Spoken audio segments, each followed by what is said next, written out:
தலைவர் ஆரம்பித்த இயக்கம் அம்மாவால் வளர்த்தெடுக்கப்பட்ட இயக்கம். அது இன்னைக்கு ஒரு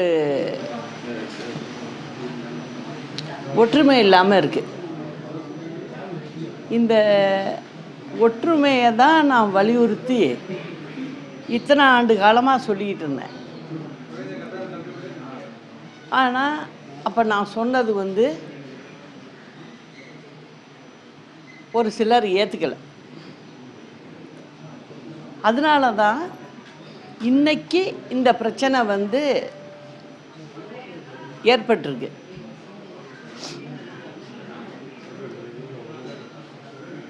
இந்த மாதிரி பிரச்சனைகள் கட்சியில் பொறுப்புல உள்ளவங்க உடைய ஒற்றுமை, அந்த ஒற்றுமைப்படுத்தக்கூடிய அளவுக்கு அதுக்கு பெரும் பங்கு வகிக்கிறது என்னன்னா மனசு தான். அதை தான் நான் புரிஞ்சுக்கிறேன். இது நான் இப்போ புரிஞ்சுக்கிட்ட விஷயம் இல்லை. தலைவர் மறைவுக்கு பிறகு ஏற்பட்ட நிகழ்வுகள்லாம் உங்களுக்கெல்லாம் தெரிஞ்சிருக்கும். சின்ன வயசுக்காரவங்களுக்கெல்லாம் கேள்விப்பட்டு புரிஞ்சுக்கிட்டு இருப்பீங்க. நானும் பல முறை சொல்லியிருக்கேன். அன்னைக்கு அம்மாட்ட ஒரு பழக்கம். எல்லாரும் அம்மாவை பற்றி சொல்லுவாங்க, ரொம்ப கோவக்காரங்க, ரொம்ப அழுத்தமாக எதையும் டக்குன்னு ஒத்துக்க மாட்டாங்க அப்படின்னு. அம்மா கிட்ட நான் பழகின வரைக்கும் நான் பார்த்தது அப்படி இருப்பாங்க சில விஷயத்தில். அது எப்போ அப்படின்னு பார்த்தீங்கன்னா, தவறான விஷயங்களில் கண்டிப்பு நிச்சயம் வேணும், அது இருக்கும் அம்மாட்ட. அது நல்ல விஷயம்தான் நானே நினப்பேன். ஆனால் அதே சமயம் கட்சியில் சில பிரச்சனைகள் வரும்போது நான் தான் பக்கத்தில் இருக்கிறவ, எடுத்து சொல்லுவேன். அவங்களுக்கு எடுத்து சொன்னால் அதை கேட்டுக்கிறவங்க அம்மா. அதனால் எனக்கெல்லாம் பல பிரச்சனைகள் ரொம்ப ஈஸியாக நல்லபடியாக நாங்கள் முடிப்போம். அதுக்கு அம்மாவோட ஒத்துழைப்பு ரொம்ப இருந்துச்சு. நான் ஏன் அதை இவ்வளோ ப்ரெஸ்ஸுக்கு மத்தியில் சொல்கிறேன் அப்படின்னா, அம்மாவுடைய ஒரு பக்கத்தை மட்டுமே சொல்லுவாங்க எல்லாம். ஆனால் அம்மா போல் நியாயம் இதுதான், தர்மம் இதுதான் அப்படின்னு நம்ம எடுத்து சொன்னோம்னா அடுத்த பேச்சு இருக்காது. சரி செய் அப்படின்னு சொல்லுவாங்க. எனக்கு நானும் நல்லபடியாக தான் அதை செஞ்சு முடிச்சிருக்கேன். அதுபடி தான் ரெண்டாக பிரிஞ்சு வெவ்வேறு சென்னத்தில் நின்று கோர்ட்லையெல்லாம், சுப்ரீம் கோர்ட்லையெல்லாம் கேஸ் நடக்குது. அந்த மாதிரியெல்லாம் இருந்தப்போ கூட என்னால் ஒத்துமைப்படுத்த முடிஞ்சுது. அப்போ அதை சொல்லி புரிய வச்சு, நம்ம இப்படி இருக்கிறதுனால திமுகவுக்கு லாபமாக இருக்குது. நான் எப்போதுமே ரொம்ப யோசிப்பேன். எல்லா விஷயத்துலேயும் முடிவெடுக்கிறதுக்கு முன்னே எடுத்து தான் அதை செஞ்சு பழக்கம் எனக்கு. திமுகவுக்கு இடம் கொடுக்கக்கூடாது. திமுக என்பது நம்ம தலைவரை வெளியில் அனுப்பின கட்சி. அது திமுகவுக்கு எலக்ட்ரிசிட்டி பில்லு அவங்க ஆஃபீஸுக்கு கட்டக்கூட வழி கிடையாது. அதை கட்டினவர் புரட்சி தலைவர். நடிகராக இருக்கும்போது அவர் தான் எல்லா செலவையும் பார்த்துருக்காரு. அவரையே கிள்ளுக்கிற மாதிரி தூக்கி போட்ட கட்சி இது.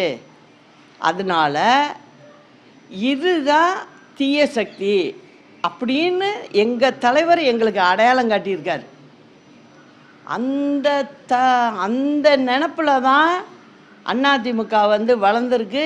எங்களுடைய இரத்தத்தில் கூட திமுக எதிர்ப்பு தான் ஓங்கியிருக்கோம்.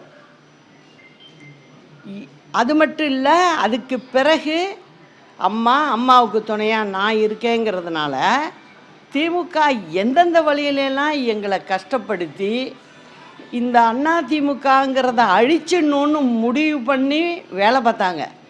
அப்போ கூட நாங்கள் 2 பேரும் பெண்கள் தான். நாங்கள் கொஞ்சம் கூட தலைவணங்களை.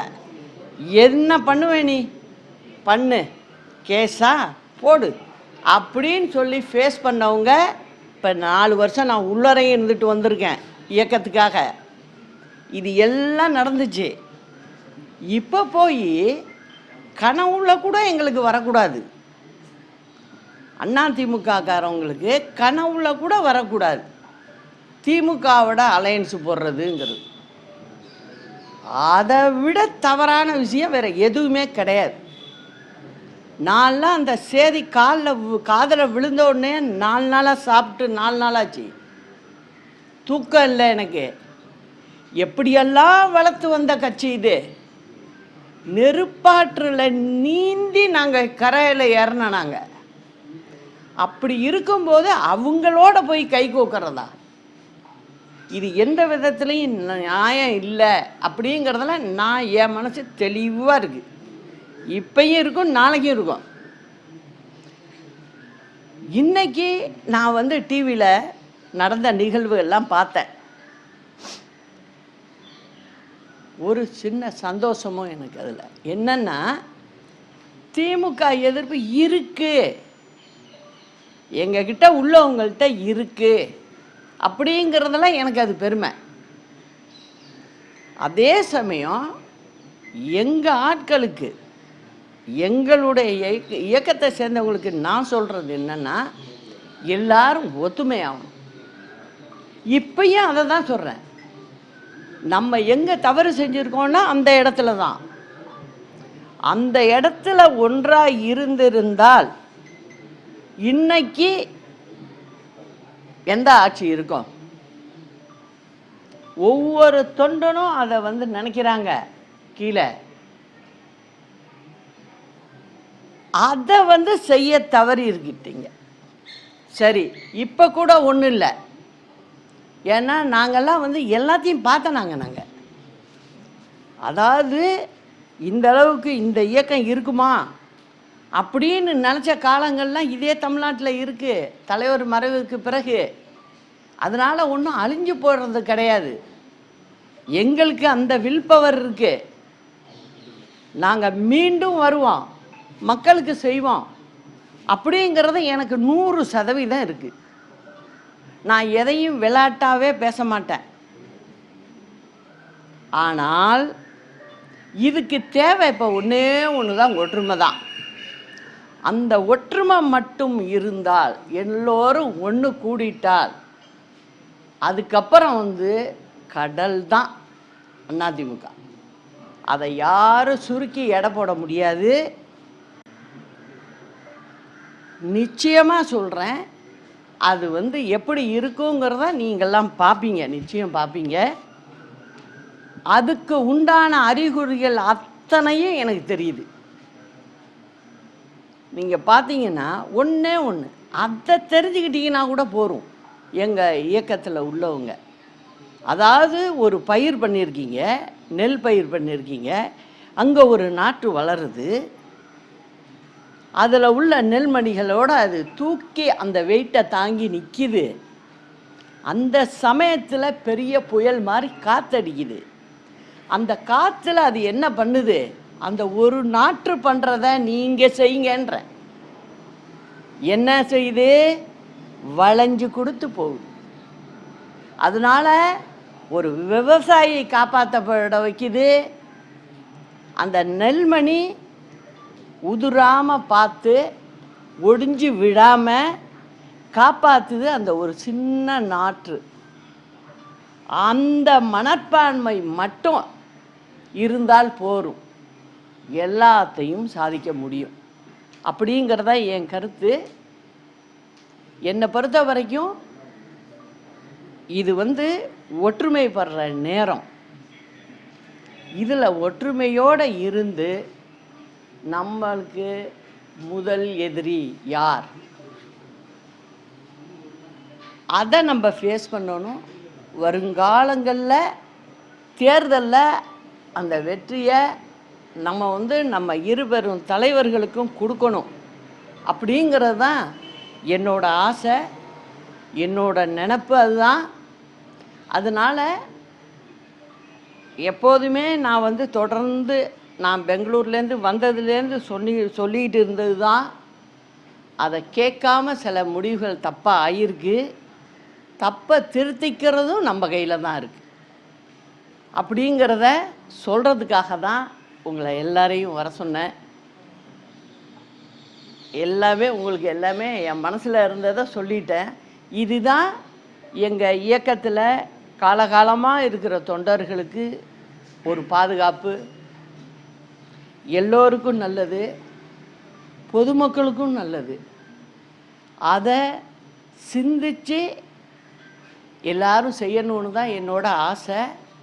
அதுக்கு நான் என் மனசில் எந்த வித பிரிவினையும் கிடையாது அப்படிங்கிறதையும் நான் சொல்லிக்கிறேன். இது வந்து காலத்தின் கட்டாயம். அது நம்ம வந்து ஒன்றிணைந்து செயல்படணுங்கிறது தான். வேறு எல்லாத்தையும் மறந்துடுங்க. இப்போ நாங்கள் அப்படி அம்மா மறந்து செஞ்சது தான் எங்களுக்கு நல்லதாக வந்தது. நாங்கள் ஏற்கனவே இதை நான் கண்கூட பார்த்தவ. ஆரவி வீரப்பனை போல் ஒரு எதிர்ப்பு, அம்மா எதிர்ப்பு வேறு யாருமே இல்லை. உங்களுக்கெல்லாம் தெரியறதுக்கு வாய்ப்பு இல்லை. நான் சொல்கிறேன், பக்கத்தில் இருந்தவ. ஆரவி வீரப்பன் வந்து அம்மாவை வைக்கக்கூடாது, மெம்பராக கூட இருக்கக்கூடாது, கொள்கை பிறப்பு செயலாளராக அம்மா இருக்காங்க அப்படின்னு சொன்னவர். திருப்பி என்னாச்சு? காலம் மாறுது, தலைவர் மறைவு, எல்லாம் நடக்குது. அதுக்கு பிறகு அம்மா வந்து பிரிஞ்ச கட்சி ஒன்றிணைஞ்சு பொதுச் செயலாளர் ஆகுறாங்க. அப்போது எலெக்ஷன் வருது, எல்லாருக்கும் சீட்டு யார் யாருக்கு என்னன்னு கொடுக்குறாங்க. ஆரம் வீரப்பனுக்கு கொடுக்கல. ஏன்னா அம்மாவுக்கு அந்த கோபம். நான் என்ன பண்ணேன், சரி இருக்கட்டும் அப்படின்னு சொல்லி வேறு ஒன்றும் நான் சொல்லிக்கல. நீங்கள் 2 தொகுதியில் நின்றுங்கன்னு மட்டும்தான் சொன்னேன். அதுலேயும் ஒரு சூட்சமாக வச்சு தான் நான் சொன்னேன். 1 2லையும் ஜெயிப்பாங்கன்னு எனக்கு தெரியும். 1 வந்து ரிசைன் பண்ணி ஆகணும். சரி, நம்ம பின்னாடி அம்மாவை சரி பண்ணி அதில் அவரை நிற்க வச்சுக்கலான்னு நினச்சேன் அன்றைக்கி. நான் அதை நான் வந்து செஞ்சேன். அவரை வந்து நாங்கள் அங்கே நிற்க வச்சு காங்கேயத்தில் வெற்றி பெற வச்சோம். சரி, அடுத்தது கவர்னரை பார்க்க அம்மா கிளம்புறாங்க. மினிஸ்டர்ஸ் லிஸ்ட்டு, கேபினட் லிஸ்ட்டை எடுத்துக்கிட்டு புறப்பட போகிறாங்க. யார் யாருக்கு என்னென்ன துறை எல்லாம் போட்டாச்சு. பூஜை ரூமில் வச்சு கொண்டு வந்து கொடுத்து கையெழுத்து போட்டு கவர்லையும் போட்டாச்சு. இன்னும் 10 நிமிஷத்தில் அம்மா புறப்படணும். எனக்கு தெரியும் வேறு பேர் இல்லைன்னு. உக்காந்தேன் பக்கத்தில். எல்லாம் ரைட்டு, நல்லதோ கெட்டதோ அவர் தலைவர்கிட்ட மேனேஜராக இருந்து அவருக்கு நம்பிக்கைக்கு உரிய கடைசி வரைக்கும் இருந்திருக்கார். உங்கள் மேலே ஏதோ அவருக்கு ஒரு வருத்தம், நம்மளை விட சின்ன வயசு, இந்த அம்மா வந்து கட்சியில் மேலே வருது அப்படின்னு நினச்சிருக்கலாம். அது அவருடைய அறியாமைன்னு தான் சொல்லணும். ஆனால் இப்போ போய் நீங்கள் வந்து பொதுச் செயலாளர், நீங்கள் உங்களுக்கு வந்து விருப்பு வெறுப்பு, ஜாதி வெறுப்பு, இது எதுவுமே இருக்கக்கூடாது. நீங்கள் ஒரு பொதுச் செயலாளருங்கிறப்ப உங்களுக்கு எல்லாரும் ஒன்று தான். அதனால் இதில் எனக்கு வந்து வருத்தம் இருக்குது. என்ன வருத்தம் சொல்லு? இல்லை, அவருக்கும் ஒரு மினிஸ்ட்ரி கொடுக்கணும், அது முறை அப்படின்னு ஸ்ட்ராங்காக சொல்லிட்டு உட்கார்ந்தேன். ஆனால் அம்மாவுக்கு என்னை பற்றி புரியும். எதுவும் அம்மாவோடைய நல்லதுக்கு தான் சொல்லுவேன், இந்த கட்சியோட நலனுக்கு சொல்லுவேன் அப்படிங்கிறது நல்லா தெரியும். உடனே என்ன பண்ணாங்க, ஆஃபீஸுக்கு இன்டர்காம் பண்ணி, பா இந்த லிஸ்ட்டை கொடுத்து அனுப்புகிறேன், எஜுகேஷனை இவருக்கு போடுங்க அப்படின்னு சொல்லி போட்டு கொடுத்துட்டு நான் கூப்பிட்டு அவர்கிட்ட பேச மாட்டேன், சொல்ல மாட்டேன். நீ கூப்பிட்டு வேணா பேசு. அந்த கோவம் தனியலை. அவங்க கவர்னர் மாளிகை போயிட்டாங்க. அதுக்கப்புறம் வீட்டிலேருந்து ஃபோன் பண்ணி சொல்லி அண்ணனை வீட்டுக்கு வர சொல்லுன்னு சொல்லி அவர்கிட்ட உட்காந்து 1/2 மணி நேரம் பேசினேன். அண்ணன், இந்த மாதிரி ஒரு வருத்தம் அம்மாவுக்கு இருக்குது மனசில். அதனால் இப்போ உங்களுக்கு எஜுகேஷன் மினிஸ்டர் போட்டு எடுத்துகிட்டு போயிருக்காங்க. அதனால் நீங்கள் பழசெல்லாம் மறந்துட்டு அவங்களுக்கு உதவியாக நீங்கள் அரசாங்கத்தில் மந்திரியாக இருந்து நல்லபடியாக இந்த அரசாங்கத்துக்கு நல்ல பேர் வர்றாப்புல செயல்படுங்கண்ணே, போரும் அப்படின்னு சொன்னேன். உடனே எந்திரிச்சு அவர் மனசே குத்திடுச்சு. ஏன்னா என்னுடைய கணவர் இவருக்கு இப்படி அது ஏன்னா அம்மா கூட நாங்கள் பழகிறோன்னு. அதனால் அவர் என்ன சொல்கிறாரு, அம்மா உங்களுக்கும் பர்சனலாக நான் சில தவறுகளை பண்ணிட்டேன், அம்மாவுக்கும் நான் பண்ணிட்டேன். ஆனால் நான் இப்போ இந்த மந்திரி வரும் நான் எதிர்பார்க்கவே இல்லை. அவரே ஸ்டன்னாகி நின்றுட்டார். அதனால் நிச்சயம் நீங்கள் சொன்னபடி நான் நடந்துக்கோம்மா, ரொம்ப நன்றிம்மான்னு சொல்லிட்டு போனார். ஸோ அந்த மாதிரியெல்லாம் இந்த இயக்கத்தில் நான் செஞ்சவ எந்த வித பிரதிபலனையும் எதிர்பார்த்ததே கிடையாது. எனக்கு கண்ணுக்கு தெரியாது அம்மா மட்டும்தான். அவங்களுக்கு என்ன பிரச்சனை வந்தாலும் அதை நகர்த்தி அதை கரெக்டாக கொண்டு போகணும் அப்படிங்கிறத மட்டும்தான் என்னுடைய வேலையாக நான் பார்த்துக்கிட்டு இருந்தேன். அதனால தான் இப்போ நடக்கிறதெல்லாம் பார்த்ததும் ரொம்ப மனசு புண்பட்டு போயிருந்தது. அதுக்கு இன்னைக்கு மற்றவங்களும் வெளிப்படையாக பேசி சொல்லிட்டாங்க. சொன்னது நல்லது. அதனால் எல்லாரும் ஒற்றுமையாக இருந்து செயல்படணுங்கிறது தான் என்னோட ஆசை. அதுக்கு நான் முழுமையாக யாரையும் வெறுக்கவோ இல்லை எல்லாரையும் அணைச்சி போகணுன்னு நினைக்கிறவ.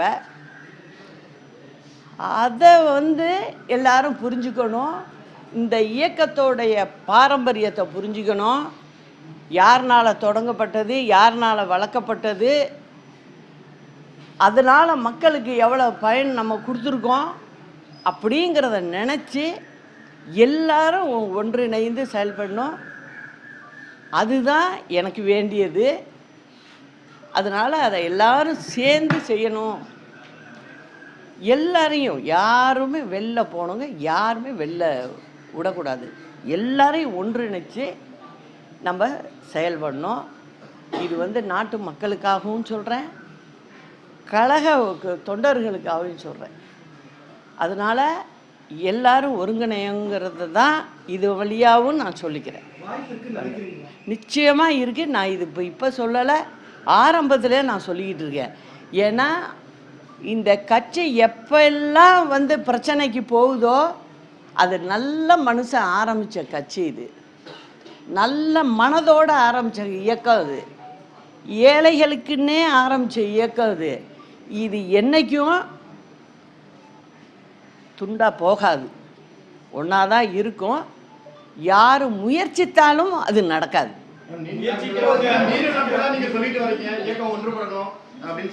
ஆமாம், நான் தான் சொல்கிறேனே, அதுக்கும் நான் முயற்சி நிறைய பண்ணேன். அது பண்ணாமல் இன்னைக்கு ஒரு நாள் கூட நான் இருந்ததில்லை. ஒருத்தவங்களுடைய பிடிவாதம், நான் திரும்ப திரும்ப சொல்கிறேன், அது இல்லாத ஒரு சூழ்நிலை இன்னைக்கு உருவாகிருக்கு. அந்த சூழ்நிலை எல்லாரும் மனசு வச்சு செய்யணுங்கிறது தான் என்னோட எண்ணம். அதை தான் சொல்கிறேன். அதை தான்ப்பா எப்பா நான் சொல்கிறேன்னு, அது எல்லாமே நடந்தது, எல்லாமே நம்ம எல்லாருமே பார்த்துக்கிட்டு இருக்கோம். இதுக்கு ஒரு முடிவு வரணும். இந்த இயக்கம் நல்லா வரணும் அப்படிங்கிறது தான் நான் திரும்ப திரும்ப திரும்ப நான் சொல்கிறேன். அது நிச்சயம் நடக்கும். எல்லாரையும் நான் சந்தித்ததுக்கு ரொம்ப நன்றி. அப்பா நான் தான் சொல்கிறேன்ல, முதல்ல இயக்கம் ஒன்று சேரணும். ஒன்று சேர்ந்து நல்ல முடிவாக எடுத்து நல்லா செயல்பட கொண்டு போவோம். நான் சொல்லிவிட்டேன், நான் இப்போ வீரப்ப விஷயத்திலே உங்களுக்கு ஒரு கோடு கொடுத்தேன், நீங்கள் தான் புரிஞ்சுக்கணும் அதை.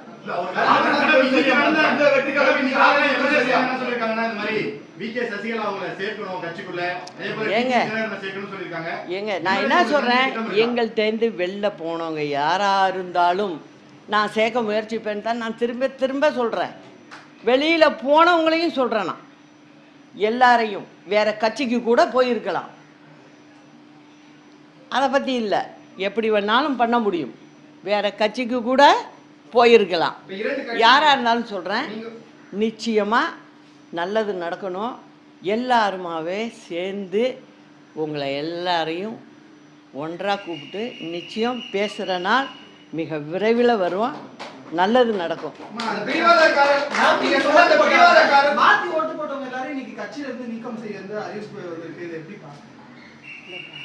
நான் தான் இது சொல்லிட்டேன்ல, எங்கள் இயக்கத்தை பற்றி நான் தான் சொல்கிறேன்ல, எப்படியோ போகும், கடைசியில் சரியான ரூட்டில் வந்து நிற்கும்.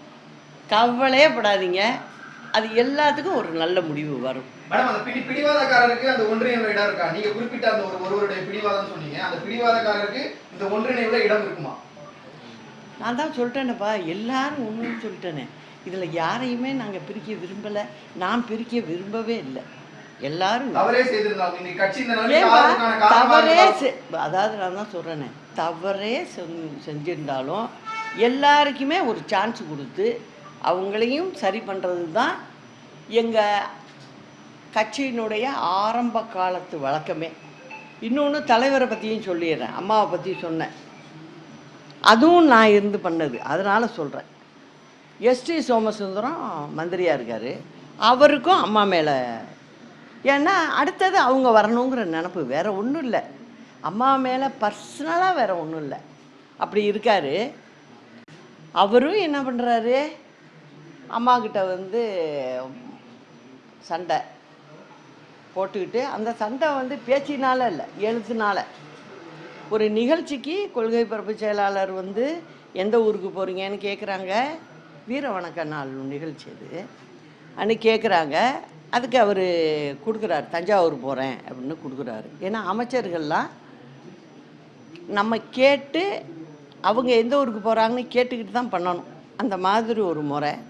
அதை பண்ணும்போது அவர் தஞ்சாவூர் போகிறேங்கிறாரு. ஆனால் தஞ்சாவூருக்கு அன்னைக்கு அவர் போகலை, தலைவர் வந்து சிஎம் வந்து வேறு ஏதோ வேலை கொடுத்துருக்காங்க, அதை செய்ய போயிட்டார் அவர். அதை அங்கே உள்ள மாவட்ட செயலாளர் மற்றவங்கள்லாம் இவரை நிகழ்ச்சிக்கு வரல அப்படின்னு சொல்லி, அப்போல்லாம் உங்கள் மாதிரி மீடியா கிடையாது, பேப்பர் மீடியா தான், அதுலேருந்து வரும் பேப்பர் கட்டிங் அம்மாவுக்கு வரும்.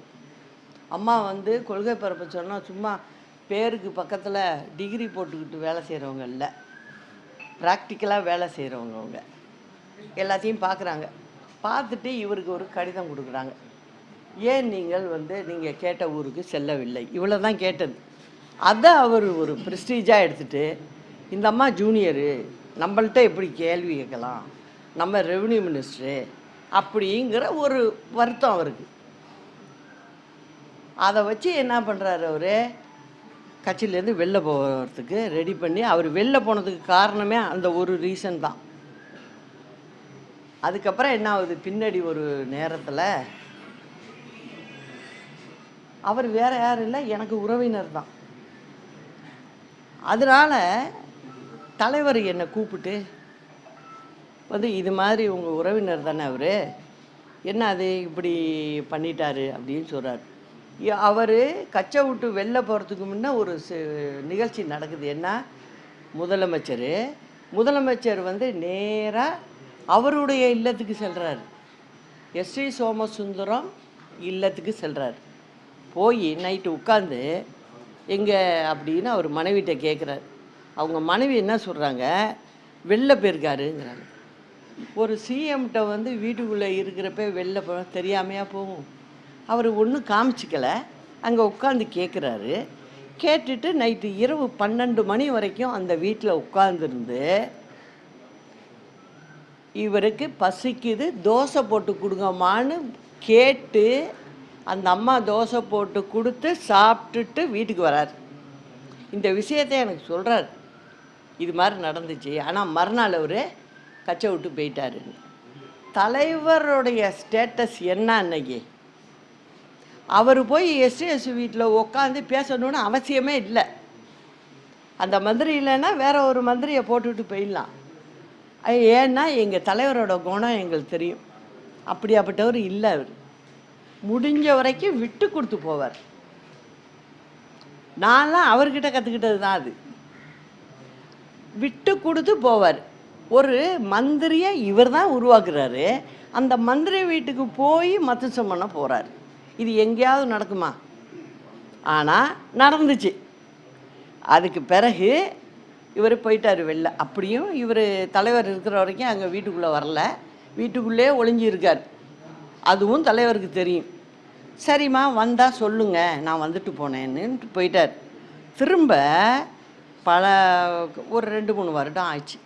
அதுக்கப்புறம் அவர் சென்னைக்கு ஆழ்வார்பேட்டில் பாஸ்டன் ஸ்கூலுக்கு பக்கத்தில் தான் அவர் குடியிருந்தார் ஒரு வீட்டில்.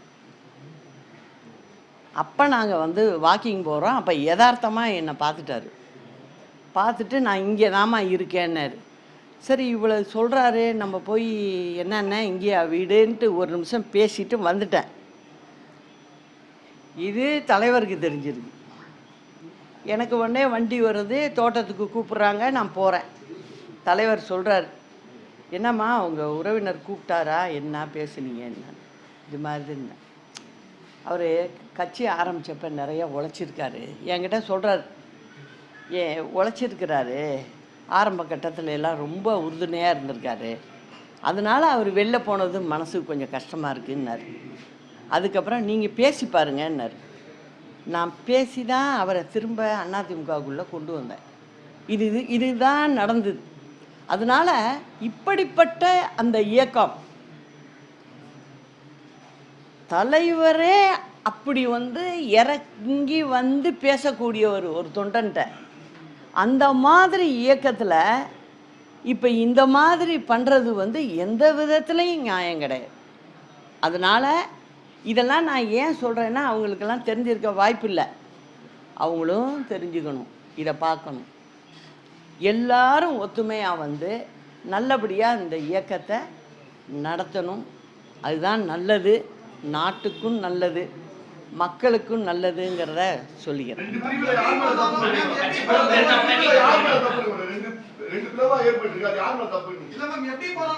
எப்படி போனாலும் இதை சரி பண்ண வேண்டிய நேரம் இது. நிச்சயம் சரியாகும்.